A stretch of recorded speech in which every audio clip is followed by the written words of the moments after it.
অত্যাচাৰ কৰা বন্ধ কৰা আৰটিআই কৰ্মীসকলক অত্যাচাৰ কৰা বন্ধ কৰা আৰটিআই আইন পূৰ্বৰ দৰে বাহাল ৰাখক আৰটিআই আইন পূৰ্বৰ দৰে বাহাল ৰাখক আৰটিআই আইন পূৰ্বৰ দৰে বাহাল ৰাখক আৰটিআই কৰ্মীক সুৰক্ষা দিয়ক আৰটিআই কৰ্মীক সুৰক্ষা দিয়ক আৰটিআই কৰ্মীক সুৰক্ষা দিয়ক আৰটিআই কৰ্মীক নিৰাপত্তা দিয়ক আৰটিআই কৰ্মীক নিৰাপত্তা দিয়ক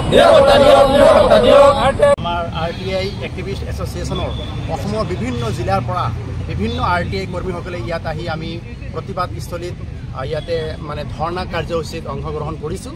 দেখা গৈছে যে এই বিজেপি চৰকাৰৰ দিনত আৰটিআই কৰ্মীসকলক বিভিন্ন দিশেৰে অত্যাচাৰ কৰি আছে। চৰকাৰে প্ৰদান কৰা তথ্যবোৰ আমি যদি সেইবোৰ ফাদিল কৰি দিওঁ, অসমবাসী ৰাইজক যদি জনাই দিওঁ, তেতিয়াহ'লে চৰকাৰৰ এটা পক্ষৰ মানে অসন্তুষ্টি হৈ পৰে আৰু আৰটিআই কৰ্মীসকলক বিভিন্ন দিশেৰে হাৰাশাস্তি কৰিবলৈ ধৰে। গতিকে এই উদ্দেশ্যক আগত ৰাখি আমাৰ ৰাইট টু ইনফৰমেশ্যন এক্টিভিষ্ট এছ'চিয়েশ্যনৰ ফালৰ পৰা আমি ধৰ্ণা কাৰ্যসূচী লৈছোঁ।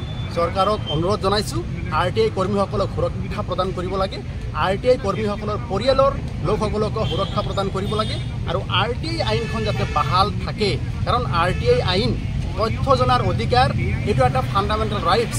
অনাৰেবল সুপ্ৰিম কোৰ্টে কৈছে যে তথ্য জনাৰ অধিকাৰ, তথ্য পোৱাৰ অধিকাৰ এটা ফাণ্ডামেণ্টেল ৰাইটছ আৰু আৰটিআই বিষয়টো ভাৰতৰ গণতন্ত্ৰৰ কাৰণে এটা শুভ লক্ষণ।